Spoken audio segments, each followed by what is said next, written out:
She had expected silence or shouting. Instead, she found a pencil. A young German conscript, barely 20, sat at a rough wooden bench beneath a canvas awning. His uniform was mud-stained, the collar stiff with salt and sweat. Outside the tent, the world smelled of diesel and wet straw. Inside, it smelled of ink and cloth, ordinary things he hadn't seen since he left home.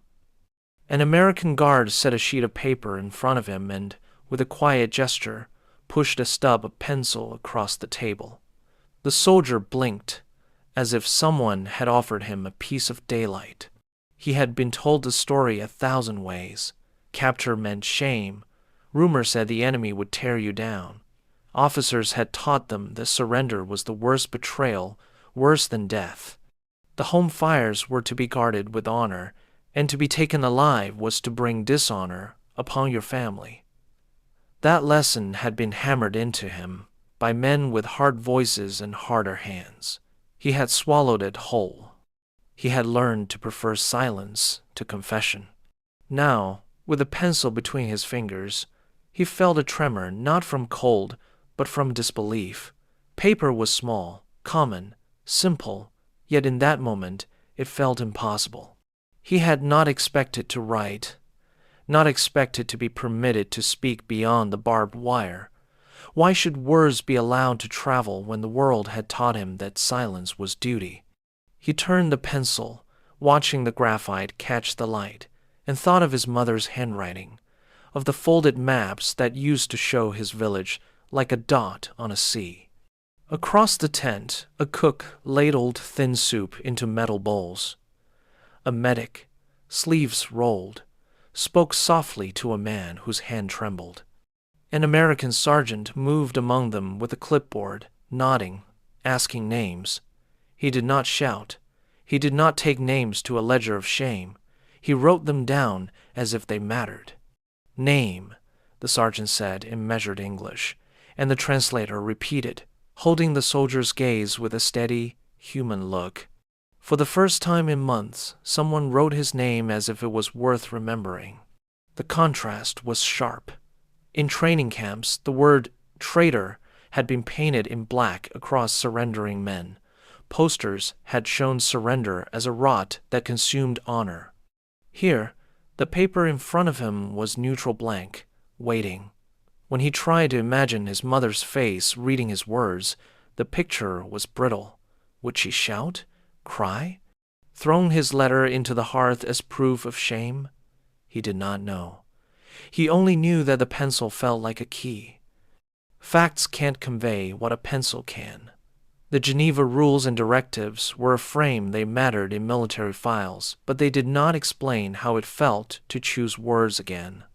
Yet those rules did matter. In many Allied camps, procedures were deliberately human. Letters were allowed, censored, and forwarded because humane treatment served both law and strategy. For the prisoners, the act of writing became the first step toward an impossible reconnection. He put the nib to paper. Words came slowly at first. He wrote, "Mother, I am alive." The 3 small words were heavy as stones. He stopped, unsure if he had the right to continue. Around him, others were writing too, some with sloppy German, some with neat script. A woman with a bandaged hand paused, staring at her half-formed sentence, as if the letters themselves could be proof of survival.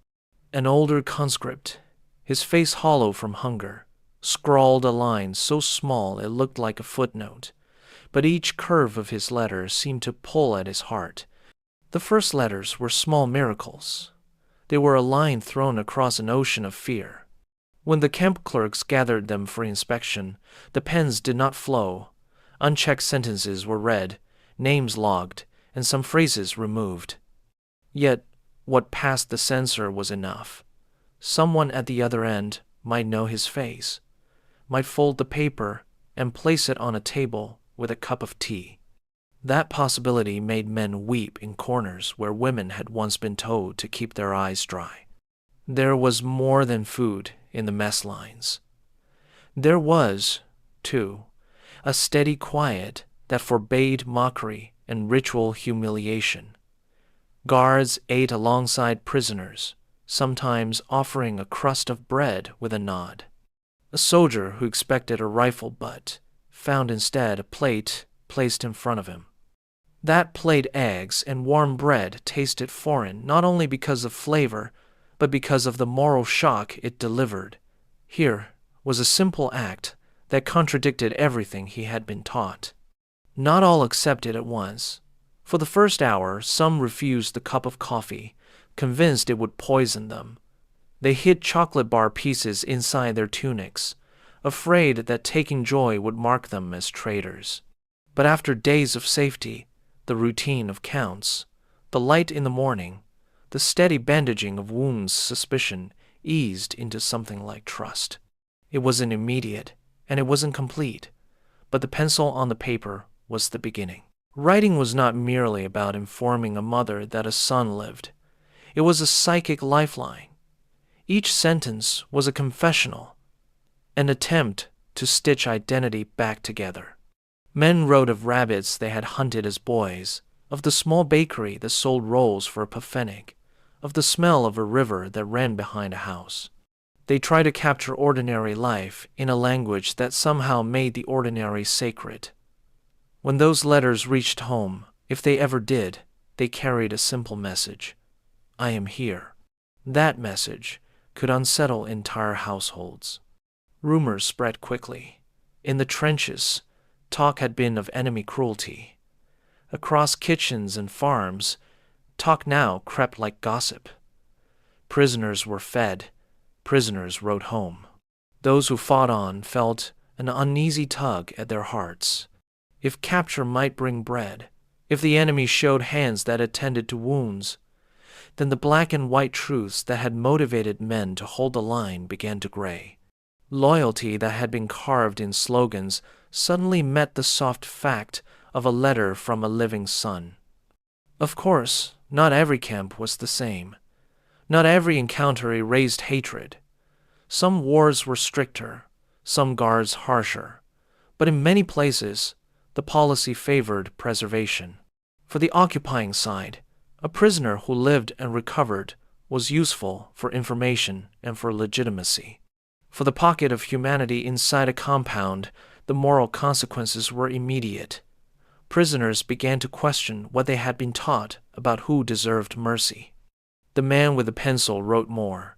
I am fed, he added. The doctor fixed my hand. They give us paper to write. He hesitated over the next line. He thought of his brother digging in the mud somewhere far away, of his father standing straighter than he had a right to, and then he wrote, Do not worry. He did not know if that would bring solace or shame. He only knew that the act of telling felt like a rebuke to the fear that had lived in him for so long. When letters left the camp, they traveled slowly, passing through hands and offices, and sometimes silence. A censor would read them, blot out a sentence that might be a danger to strategy, and then fold the paper as gently as possible. For those who received them, the letters could be seeds of confusion. A mother reading I am alive, they feed me, might be grateful for life and angry with the state for its failure to protect. She might hide the letter or show it, each choice carrying consequence. Some letters changed destinies in small, private ways. A father who had despised surrender now held the paper and thought differently about what it meant to return. A neighbor who had shouted slogans in wartime found her voice quieted by the weight of personal news. Rumors of humane treatment undermined the blunt messages of radio and pamphlet. Propaganda thrives on absolutes. A letter can be a seed that complicates absolutes. Inside the camp, the ritual of writing became a daily hour. Men queued for paper, their hands shaking like leaves. The translator stood by, patient, rendering sentences into clipped phrases that the clerks could forward. The guard with the clipboard began to learn more than names. He learned that many of these men had been bakers, teachers, carpenters before uniforms had taken them. In the small catalog of each life, the pencil helped rebuild dignity. Small kindnesses accompanied the letters. A guard might slip an extra envelope to a prisoner known to be young. A nurse might press ointment into a hand and say, in broken German, "Besser." These gestures were not grand. They were not a policy manifesto. They were human acts, an acknowledgement that the person across the table remained a person. And each acknowledgement diminished the power of the old doctrine that demanded death over survival. There were quieter consequences, too. Some prisoners learned English from the soldiers who taught them simple words while handing out bread. Others read books left in a corner of the compound and discovered worlds they had never allowed themselves to imagine. The slow accumulation of small experiences, a warm bed, a bowl of stew, a letter sent, began to change the way prisoners spoke to one another. Shouts softened. The rigid posture of shame eased in a few, just enough to let a smile break the face for the first time in a long while. Not everyone welcomed the change. Some returned home and met suspicion, eyes hard with the old code. Some families could not reconcile a son who had tasted human kindness from an enemy with the idea of victory. For them, letters were threats, not comforts. For others, the letters were lifelines of proof that a human being still breathed. The soldier with a pencil finished a line and folded his page carefully. He watched a clerk collect the stack and place it in a mailbag that smelled faintly of oil and tobacco. He had written what he could without causing trouble. "Mother, I am alive. Send news if you can." He could have written more confessions, apologies, dreams, but he feared what those words might cost him. So he wrote the simplest truth and sealed it with a hope. Weeks later, when whispers of these letters reached battle lines, they did something subtle and dangerous. They loosened certainty. Men who had been ready to die because it was demanded of them sometimes paused and considered the possibility that life could be preserved without shame. That hesitation is not a trivial thing in war. Hesitation can change the tempo of an advance, the will of a unit. The human consequences of a pencil were not only private, they rippled outward. And for those who wrote, for those who received the thin folded notes, the impact lingered long after the barbed wire was removed. A returned soldier told of paper that smelled of ash and ink that endured. Families who had expected no news clutched the letters like relics. The men who once defined themselves wholly by uniform began, slowly, to think of themselves as sons, brothers, men with small personal histories beyond the front. Years later, some of those letters survived in attics, folded and yellowed. Historians would read them and find fragments, a shopping list, a name, a laugh, and through those fragments piece together not only logistics of war, but the private economies of human survival. A simple "I am alive" says more about the human heart than many military memos. In the end, it was never simply about strategy, though strategy played its part. The policy to allow letters had pragmatic reasons. It eased occupation. It provided intelligence. It calmed unrest. But the deeper consequence was moral and personal. The right to send words across an ocean restored, in tiny increments, a sense of self that uniform had stolen. It taught men and women on both sides of the wire that the enemy could be small and human, that mercy could be effective. When the soldier returned home, if he returned, he would carry the pencil's memory like a scar that was tender and instructive. He might tell no one about the hours he spent writing.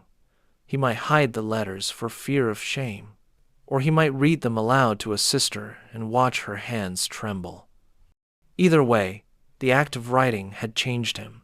It had given him back the capacity to speak truth to those he loved. The world of propaganda prefers tidy stories, heroes and villains, black and white. But the letters told otherwise.